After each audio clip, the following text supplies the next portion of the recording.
saudara-saudara yang dianugerahkan Tuhan punya pengaruh, entah itu kecil atau besar, dan punya kemampuan untuk berbicara panjang lebar, gunakanlah dengan bijak, bukan sebaliknya, memperumit. Sampaikan pernyataan dan pertanyaan yang bijak.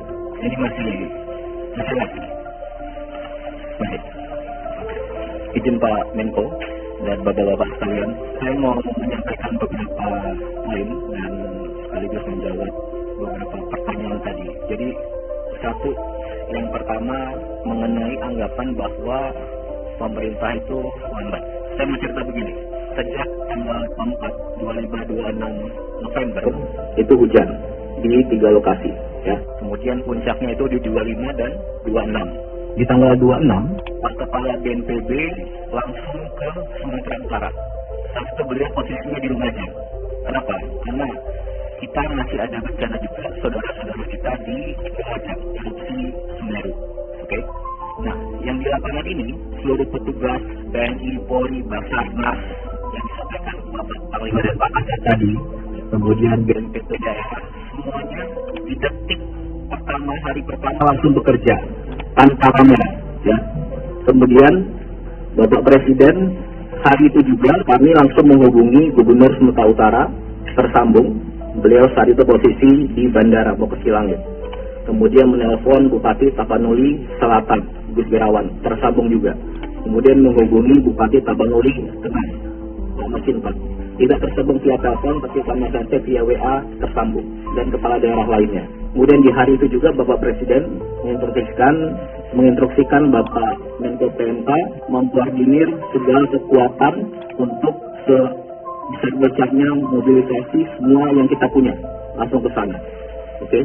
Kemudian di tanggal 27 seluruh helikopter yang ada di Pulau Sumatera langsung bergerak ke Padang, Medan, dan Banda Aceh. Dan juga seluruh helikopter dan pesawat yang ada di Jawa digerakkan ke Sumatera. Dari Jawa ke Sumatera, helikopter itu butuh 13-15 jam terbangnya, ya. Kemudian di tanggal 27 itu juga beberapa heli sampailah ke Banda Aceh, angkat genset PLN, angkat logistik, sama, tidak ada media di situ, tidak ada kamera di situ. Kemudian berikutnya di tanggal 27 itu juga semua kekuatan TNI, Polri, dan warga semua, mungkin ada 20.000 pasukan di situ, sudah bergerak di situ, evakuasi warga, penanganan di hari kedua bencana. Kemudian baru di tanggal 28 ada pelepasan pesawat, 4 pesawat dan 15 helikopter sudah sampai di sana, baru kita undang rekan media. Jadi itu semuanya sejak hari pertama saya pastikan sudah berjuang keras secepat mungkin di sana, ya. Dan sampai sekarang totalnya mungkin lebih dari 80 helikopter, pesawat, TNI, Polri, Basarnas, polisi, gabungan swasta, dibantu Susi Air, dibantu rekan-rekan semuanya sampai sekarang setiap harinya. Dan Bapak Presiden di hari kelima atau ke-6 langsung ke 3 provinsi tersebut, diikuti Bapak Wapres dan menteri-menteri lainnya, Pak Mendagri ke PD, Pak Menhan ke PD, Pak Panglima, Pak Kapolri tentu saja, Pak Menteri Kesehatan ke Sumbar, dan lain sebagainya. Kemudian di tanggal 30 seluruh lokasi terdampak itu 52 kabupaten. Hampir 52 kabupaten itu jalur lintas kabupatennya terputus, listriknya hampir mati, ya, sejak awal. Nah, di tanggal 30 listrik demi listrik, tapi pasti dari 52 kabupaten itu tersambunglah jalan, nyalalah listrik. Gimana bisa nyambung? Gimana bisa nyala? Ya semuanya kita ini, termasuk warga setempat itu sama-sama sambungkan jalan. Petugas PLN angkut di tengah hujan di atas gunung segala macam tanpa kamera. Jadi yang saya mau tekankan di sini, ayo sama-sama bantu semuanya, saling dukung. Ya. Di hari kelima Bapak Presiden ke sana, dan saat ini Bapak Presiden sudah ke Aceh 3 kali, ke 6 kabupaten, ke Sumatera Utara 2 kali, Sumatera Barat 2 kali, masing-masing 4 kabupaten. Bapak Wapres juga demikian, sudah 2 kali ke sana. Masih aja Bapak Presiden pertama ke Kutai Aceh Tenggara, langsung tinjau jembatan yang putus ke pengungsian. Orang bilang, jangan ke sana Pak, jangan ke pengungsian aja, bikin jembatan Pak. Bapak Presiden kebiran, bikin jembatan di sana. Dalam seminggu tersambung. Sudah jembatan jadi, orang bilang lagi, rapat Pak di sana. Rapat di sana Bapak Presiden ke Banda Aceh, bawa seluruh menteri hampir 15 dan perangkatnya. Kemudian dibilang lagi sama pihak tertentu, datang Pak ke daerah yang terparah, yang baru terbuka jalur daratnya. Bapak Presiden ke Aceh Tamiang. Setelah ke Aceh Tamiang, dibilang lagi, datangnya jangan ke Aceh Tamiang Pak, datangnya ke daerah yang di tengah, yang nggak tembus jalur darat. Bapak Presiden datang lagi ke Kabupaten Bener Meriah sama Aceh Tengah ke Takengon. Nah, jadi yang saya mau sampaikan di sini, sejak hari pertama, detik pertama, pemerintah beserta warga itu sudah sama-sama berjuang keras mengevakuasi warga dan gimana caranya ini segera pulih. Itu yang pertama. Kemudian yang kedua, masih ada pihak-pihak yang terus saja membahas status bencana nasional. Jadi gini, bencana ini ada di 3 provinsi. Ketiganya terdampak. Tapi mungkin 1-2 minggu ini semua fokusnya hanya ke Aceh. Ya. Sejak hari pertama tanggal 26, pemerintah pusat sudah melakukan penanganan skala nasional di 3 provinsi ini. Langsung mobilisasi nasional. Mari kita fokus ke substansinya.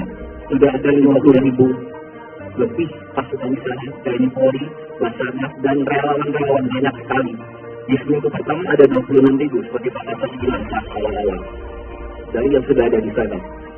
Kemudian yang kedua, katanya kalau nggak bencana nasional, anggaran nggak dari pusat. Bapak Presiden sudah jawab dari awal, semuanya ini akan menggunakan dana pusat. Disampaikan 60 triliun akan sudah dikeluarkan secara berangsur untuk membangun kembali rumah sementara, rumah hunian tetap, fasilitas semuanya, gedung DPRD, kecamatan juga, dan juga langsung seluruh bupati, wali kota 52 itu diberikan uang cash untuk di hari itu. Gitu. Bila ada kebutuhan lain, tinggal sampaikan, pasti dikasih juga. Dan tentunya bantuan dari segala macam sudah masuk ke kabupaten itu. Oke. Kemudian yang ketiga dibilang kalau tidak bencana nasional, sarana, prasarana, fasilitas tidak ada dari pusat. Sudah dijawab juga di lapangan, 100 lebih kapal, pesawat, helikopter sudah ke sana. Ada alat berat dari PU mungkin totalnya sekitar 1.000 mungkin. Diangkut dari manapun di Indonesia ini diangkut ke sana. Kemudian kalau tidak bencana nasional, pemulihan infrastruktur hanya di daerah. Semuanya sudah digerakkan ke sana. Perlu waktu, makanya kita sama-sama, gitu ya. Jembatan banyak putus, jalan banyak putus, berangsur-angsur disambung. Jembatan sudah langsung dibuktikan 1 minggu, 7-10 jadi. Itu yang kerja bukan 1-2 orang, semua warga di situ kerja. Dan itulah dukung semuanya, kita saling dukung di sini. Apakah semuanya sudah dapat logistik? Apakah yang dilakukan sudah sempurna? Tentu belum. Makanya ayo kita sama-sama bahu-membahu, saling dukung. Kalau niat bantu, ayo ikhlas, tulus. Kalau Anda kesana, ada di lokasi yang belum, ada di lokasi Anda kesana, ada daerah yang belum dapat logistik, sampaikan ke petugas, sampaikan ke TNI, Polri, Basarnas, dan PJ, Pak, titik ini belum ada logistik, desa ini belum. Pasti langsung dikerjakan, ya. Bisa Anda sampaikan ke bupati, semua bupati, kepala daerah, gubernur, bupati, wakil, wali kota, wakil dan pegawainya, semua di sana bisa dijangkau, bisa dihubungi, dan aparat-aparat di sana bekerja semua. Kalau ada yang kurang, Anda sampaikan, pasti langsung secepat mungkin gimana caranya itu capai. Itu yang kedua. Kemudian yang terakhir, saya mau sampaikan begini.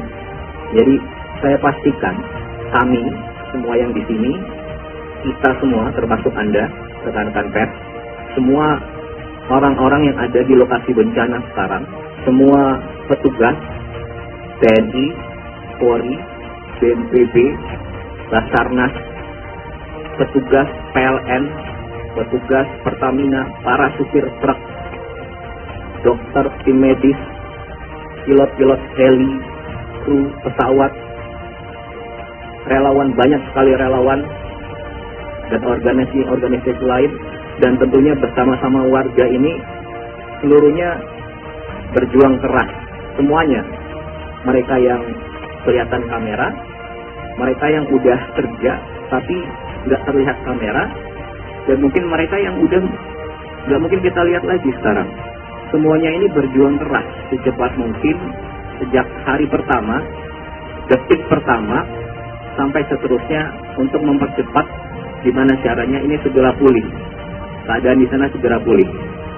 Jadi kalau ada di antara saudara-saudara yang dianugerahkan Tuhan punya pengaruh, entah itu kecil atau besar, dan punya kemampuan untuk berbicara panjang lebar, gunakanlah dengan bijak. Bukan sebaliknya, memperumit. Sampaikan pernyataan dan pertanyaan yang bijak. Jangan menggiring-giring seolah pemerintah tidak kerja, petugas-petugas di lapangan tidak kerja. Di sini semua butuh kerjasama, kekompakan, energi positif. Banyak kok yang datang betul-betul niat bantu, sampaikan ke petugas, Pak di sana kurang, di sini kurang. Ayo kita sama-sama Pak, kayak ada ini, kayak gitu. Kalau niat bantu, ayo sama-sama hibur warga, timbulkan optimisme, bikin ketawa, timbulkan senyum, timbulkan keyakinan. Oke? Saya rasa itu. Sekali lagi, ayo kita saling bantu, saling jaga, saling dukung, sebarkan energi positif. Ya, terima kasih. Assalamualaikum warahmatullahi wabarakatuh.